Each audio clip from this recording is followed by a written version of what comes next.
الناس بقت وحشه قوي يا باشمهندس، الناس بقت وحشه قوي يا برنس. الناس بقت يعني لدرجه ان انت ممكن تبقى ماشي في الشارع وتلاقي اللي هي ايه، في حكم تتكتب على الميكروباص، فتلاقي حكمه يقول لك ايه، كله شمال، في حكمه. فدي برضو معناها الناس بقت وحشه، واخد بالك؟ كلب يحرسك ولا صاحب يحبسك، دي برضو معناها ان الناس بقت وحشه. فالناس بقت وحشه قوي دي بنكتبها على العربيات وبنقولها لبعض، الناس بقت وحشه قوي. الناس فعلا بقت وحشه قوي يا عم. اليومين دول حاجه زي الزفت، او يعني واليومين دول في حد ذاتهم ما تفهمش هم انهي يومين بالظبط. لان اليومين دول يعني هل هم اليومين دول مثلا ثلاث وخميس هم دول وحشين، او اليومين دول سبت وحد؟ لا، اليومين دول معناها ان الفتره دي، واللي ممكن يتكلم عن الفتره دي واحد معاش كل الفتره اللي فاتت قبل كده. هتلاقي واحد مثلا عنده ايه 50 سنه يقول لك ايه يا عم اليومين دول مش عارف ايه.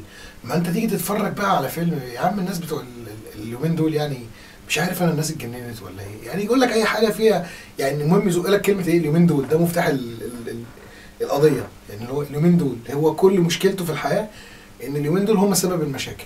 حلو. تيجي انت تتفرج على اي فيلم بقى اجنبي من فيلم عربي قصدي من زمان قديم كده اهو، تلاقي برضو نفس الجمله كانت بتتقال للناس دي بقى وهي شباب، يعني هم صغيرين كانت الناس اللي قبلهم بتذلهم بان هم عايشين اليومين دول. يعني اللي هم انتوا برضو شباب الايام دي، كان بيتقال عليها زمان شباب الايام دي، واخد بالك؟ فالموضوع ده استوقفني يعني. الناس بقت وحشه.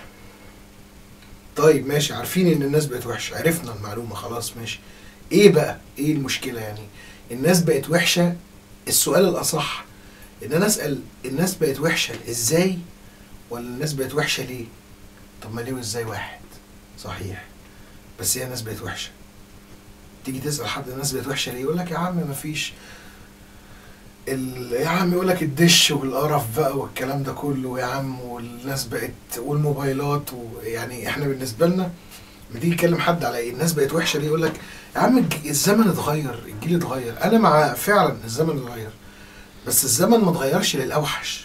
يعني الزمن لما نيجي نحسبها كده اهو، الزمن ما اتغيرش للاوحش اكيد. يعني انا هقول لكم على حاجه كنتوا فاكرينها كلكم، ويمكن انا واحد من الناس اللي مرت بيها، بس هبتدي الموضوع من زمان. انت في الافلام القديمه هناخد ده الدليل اللي احنا هنستخدمه على الفتره اللي احنا ما كناش عايشين فيها لسه، لان هي دي ده اللي اتبقى منها شويه افكار جت في افلام. فانت كنت بتتفرج على الشوارع مثلا، على طريقه تعامل الناس الكلام ده كله، فكانت تقريبا نفس المشاكل اللي انت عايشها دلوقتي هم كانوا عايشينها زمان، بس الموضوع اختلف شويه. يعني هحكي لكم على حاجه. اليومين دول غير اليومين اللي فاتوا. يعني اليومين اللي احنا فيهم دلوقتي دول غير اليومين اللي فاتوا. اليومين اللي احنا فيهم دول انت النهارده ممكن وانت قاعد تتفرج على 3000 قناه عادي. زمان كان في حاجه اسمها راديو بس دول اليومين دول اللي هم الوحشين. يعني ده اللي حصل. زمان كنت عشان مثلا تتحرك من بلد لبلد ممكن تركب جمل او تركب حصان وكاريتا. النهارده ممكن تركب ميكروباص. ده اللي حصل. يعني الموضوع ما بقاش اليومين دول مش وحشين. اليومين دول نفس الادوات اللي متوفره عندك هي نفس الادوات اللي متوفره في مكان تاني. ما فيش اي حاجه. المشكله بقى مش في الادوات. يعني المشكله مش في ان الدش عشان بقى عندنا دش بقى عندنا انحراف اخلاقي. لا، المشكله مش في كده. المشكله في اللي بيتعرض جوه الدش. فيقول لك يا عم المشكله في اللي احنا، ما انا قصدي وانا قلت لك الدش وحش. ايوه يا عم انت قلت الدش وحش. يقول لك لا، ما انا قصدي اللي يعني انا يا عم بقى اصحى معايا، دي كنايه يعني. يعني اللي هو اللي بيتعامل في الدش هو اللي خلى الناس زي الزفت والدنيا. وبعدين يعني ايه تتفرج مثلا ايه في يوم من الايام كده، تعالى يعني بما ان ربنا ما يقطع علينا عاده، يعني كل البرامج جت فتره عليها تحس كده ان في هوجه حصلت على التحرش. تلاقي برامج كتير قوي على التحرش، وناس كتير عماله تعمل حاجات على التحرش، ولازم نواجه الظاهره دي ومش عارف ايه والكلام ده كله. وتلاقي في واحد طالع بمنتهى البراءه، طبعا بيذل ابداننا بان احنا الجيل ده بقى. فطالع بقى يقول لك ايه يا عم دي كانت حتى يا عم المعاكسه زمان كانت اللي هي ايه، يا حلو يا جميل يا لذيذ. يعني اللي هي كانت المعاكسه كده، ده حتى البنت كانت بتبقى بتحبها، انت عرفك ان هي كانت بتحبها. يعني انت تخيل ان انت واحد ماشي انت شكلك وحش، واحد ماشي في الشارع قال لك يا جميل، انت عارف ان هو بينافقك، او واحد عارف ان هو، انت ماشي في الشارع، واحده ماشيه في الشارع تقول لها لي اصلا يا جميل، يعني انت تبدي اعجابك ليها اصلا بصوت عالي ليه؟ هي اكيد هتتضايق من حاجه زي كده يعني. بس انت بتبرر لنفسك ان زمان كانت المعاكسه حلوه، يعني زمان كانت المعاكسه لطيفه، كان في ذوق في المعاكسه. دلوقتي المعاكسه لا وحشه، بقت تحرش دلوقتي. كانوا برضه بيوقفوا لهم بعربيات وبيكلكسوا، هم الحسن يوسف واحمد رمزي والكلام ده كانوا بيعملوا ايه؟ ما بتشوفوش الافلام دي ولا ايه؟ يعني ايه اللي فرق؟ كان معاه عربيه ولابس بدله وفي الجامعه يعني. وبعدين عملوا يعني كل المراحل، باين لك كل الناس دي ما كانش في شباب غير دول ساعتها تقريبا.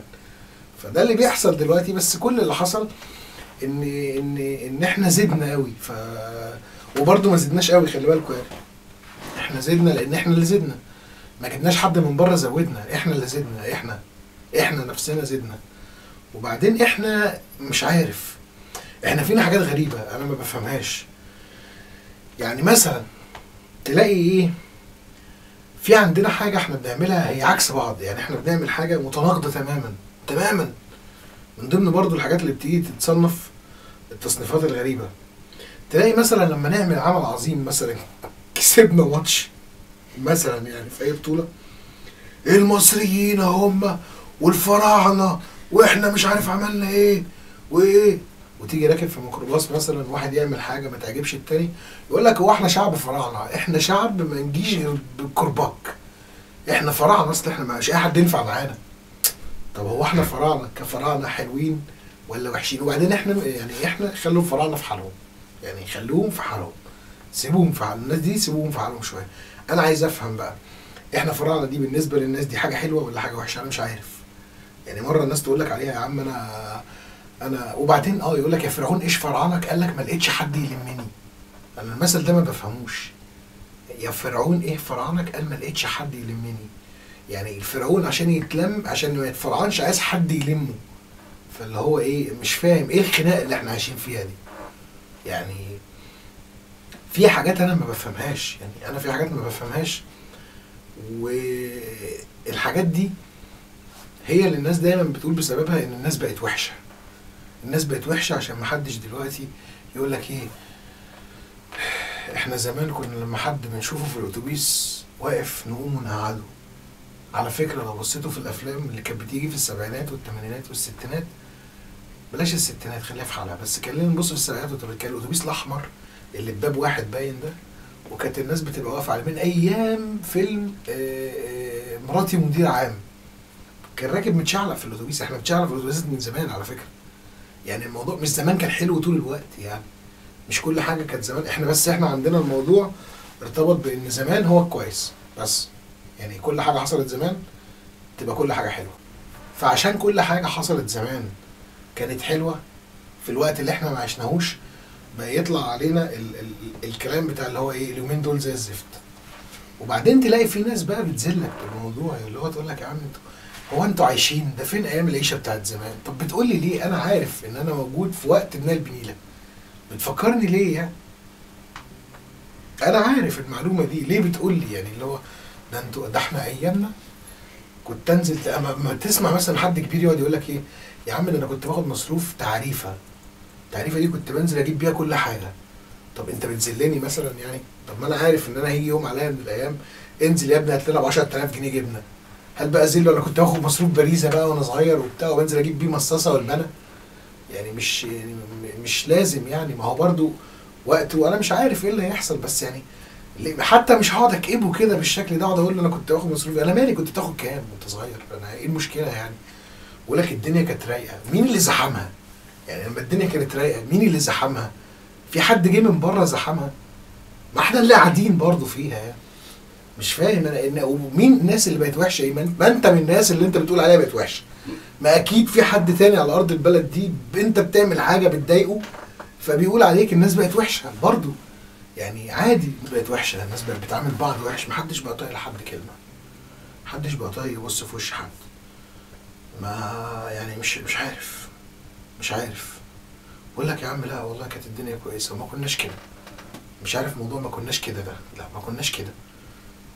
ايه بالنسبه لايه يعني؟ مش فاهم. ما كناش كده، ما احنا طول عمرنا كده. ما كناش كده. لا يا عم كان في ادب وكان في اخلاق وكان في برضه سجن، وكان في ناس بتبلطج، وكان في كل حاجه برضه ما كانت موجوده. يعني الكلام كان مش كان في فتوات زمان، انتوا نسيتوا الحاجات دي ولا ايه؟ ما كان في فتوات زمان، يعني كان الكلام ده كان موجود، يعني ما الكلام ده تطور طبيعي، ما كان في فتوه. دلوقتي بقى اسمه بلطجي، بس ده الفرق اللي حصل. وكان زمان بطل، يعني بالنسبه ليه اتباع بقى جامد ومش عارف ايه و100 فل عليه، و100 فل عليه، 100 فل عليه. يعني ايه 100 فل عليه يا جماعه؟ اي حاجه بنقولها 100 فل عليه، ياه. ويقعدوا يغنوا له بقى وبتاع والكلام ده. دلوقتي برضه الموضوع نفس القصه، بس الموضوع بقى اسمه بلطجي، عادي يعني بتحصل. ما هو ده امتداد لده، ايه الجديد يعني؟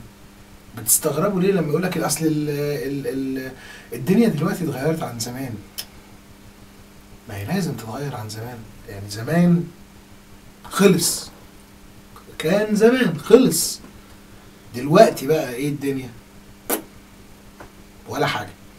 فعلى الرغم من ان كلمه الناس بقت وحشه قوي دي بقت كلمه بسمعها كتير الفتره ديت من ناس كتير، انا احب على الرغم من كده، الا ان الكلمه دي فعلا بتضايقني. انا مش متفق مع الكلمه دي. الناس ما بقتش وحشه، الناس ما ينفعش ان انت تقول عليها كلها وحشه او كلها حلوه. يعني الناس اللي موجوده دلوقتي مش كلها وحشه، والناس اللي كانت موجوده زمان مش كلها حلوه، مش كلها عسل يعني وجميله، ولا لا، كان في بلاوي سودة بتحصل عادي يعني. بس كان البلاوي دي حجمها قليل لان الناس ساعتها كانت